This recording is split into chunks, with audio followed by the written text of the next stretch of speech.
పేరుతో వీళ్ళు చేస్తూ ఉన్నది స్కామ్ కాదా అని అడుగుతా ఉన్నా, మోసం కాదా అని అడుగుతా ఉన్నా. ముందు తన వాళ్ళకేమో ఉద్యోగాలు వచ్చేలా జియో నెంబర్ 4, జియో నెంబర్ 47తో గేట్లు తెరిచినాడు. ఇది చూడండి బాగా ఆశ్చర్యంగా. ఫస్ట్ వాళ్ళకి అందరికీ ఉద్యోగాలు వచ్చేట్టుగా జియో నెంబర్ 4, జియో నెంబర్ 47తో గేట్లు తెరిచినారు. అంటే డిఎస్సి పరీక్షలను రాయాల్సిన అవసరం లేదు, నువ్వు పాల్గొంటే చాలు, పాల్గొన్న సర్టిఫికేట్ కూడా మేమే ఇస్తున్నాము అని గేట్లు తెరిచినారు. గేట్లు తెరిచిన తర్వాత వాళ్ళందరికీ లోపలికి పంపించుకున్నారు.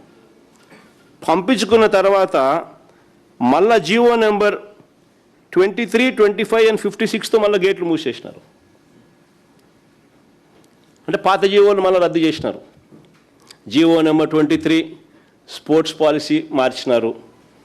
జియో నెంబర్ 25 ఇంతకుముందు ఇచ్చిన జియో 4ను రద్దు చేస్తూ, జియో నెంబర్ 56 ఇంతకుముందు ఇచ్చిన జియో నెంబర్ 47ను రద్దు చేస్తూ, అంటే గేట్లు ఎత్తుతారు, వాళ్ళ మనుషులందరికీ లోపలికి పంపిస్తారు, మళ్ళీ వీళ్ళే పని అయిపోయిన తర్వాత గేట్లు క్లోజ్, పాత జియోలు రద్దు, కొత్త జియోలు పిక్చర్లేకి.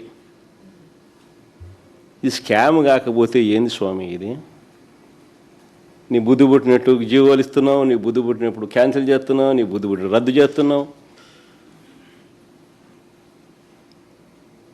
ఫస్ట్ జియో నెంబర్ 4, 47తో గేట్లు ఎత్తుతున్నారు.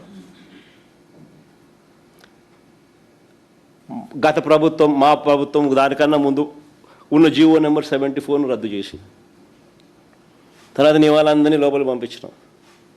తర్వాత వెళ్ళిపోయిన తర్వాత జియో నెంబర్ 23 స్పోర్ట్స్ పాలసీలో changes, GO number 25 GO number 4కు చేంజ్ రద్దు, జియో నెంబర్ 56 జియో నెంబర్ 47 రద్దు, గేట్లు మూసేసినారు. అర్థమైంది కదా?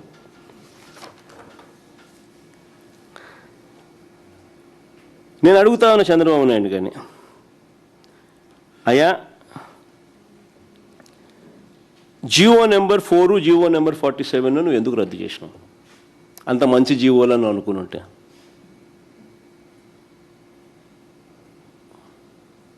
అంత మంచి జియోలను నువ్వు అనుకుని ఉంటే నువ్వు జియో నెంబర్ 4, 47 నువ్వు ఇచ్చిన జియోలే కదా, ఎందుకు రద్దు చేసినావు? ఈ సెలెక్టెడ్ క్యాండిడేట్ల డేటాను కన్నా ఒకసారి చూస్తే ఆశ్చర్యకరమైన విషయాలలో ఇంకోటి ఏమిటో తెలుసా? Inter college, inter district, inter యూనివర్సిటీల తరపున పార్టిసిపేట్ చేసినందుకు 270 మందికి ఉద్యోగాలు ఇచ్చినారు. ఉట్టి పాల్గొన్నందుకు, పార్టిసిపేట్ చేసినందుకు 270 మందికి టీచర్ ఉద్యోగాలు ఇచ్చినారు. Inter college, inter district, inter యూనివర్సిటీల తరపున పార్టిసిపేట్ చేసినందుకు 270 మందికి టీచర్ ఉద్యోగాలు ఇచ్చినాయి. వీళ్ళకి పథకాలు రాలా, చెప్పుకోదగ్గ టోర్నమెంట్లలో విజయాలు లేవు, కేవలం పార్టిసిపేట్ చేసినారు.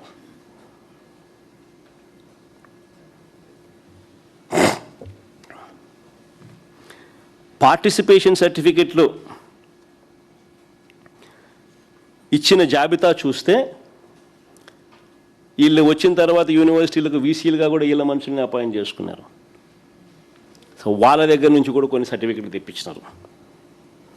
ఆంధ్ర యూనివర్సిటీ నుంచి 37, వెంకటేశ్వర యూనివర్సిటీ నుంచి 31, నాగార్జున యూనివర్సిటీ నుంచి 28, ఆదికవి నన్నయ్య యూనివర్సిటీ నుంచి 19, రాయలసీమ యూనివర్సిటీ నుంచి 15, కృష్ణదేవరాయ యూనివర్సిటీ నుంచి 14, యోగి వేమన యూనివర్సిటీ నుంచి 7, డాక్టర్ అంబేద్కర్ యూనివర్సిటీ నుంచి 4, సాంస్కృతిక యూనివర్సిటీ నుంచి 2, మిగతా యూనివర్సిటీ నుంచి ఒక్కొక్క సర్టిఫికెట్ తీసుకొచ్చినారు. ఇంటర్ కాలేజ్ పోటీల్లో, అంటే వివిధ కాలేజీల మధ్య జరిగిన పోటీల్లో పాల్గొన్న 99 మందికి టీచర్ ఉద్యోగాలు దక్కాయి. మెడల్స్, ట్రోఫీలు రాకపోయినా కేవలం పార్టిసిపేట్ చేసిన వాళ్ళు ఇందులో 86 మంది.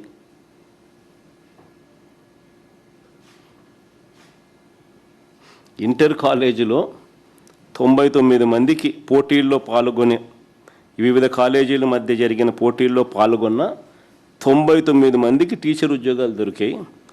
ఇందులో మెడల్స్, ట్రోఫీలు రాకపోయినా కేవలం పార్టిసిపేట్ చేసినందుకు 86 మందికి టీచర్ ఉద్యోగాలు ఇచ్చినారు.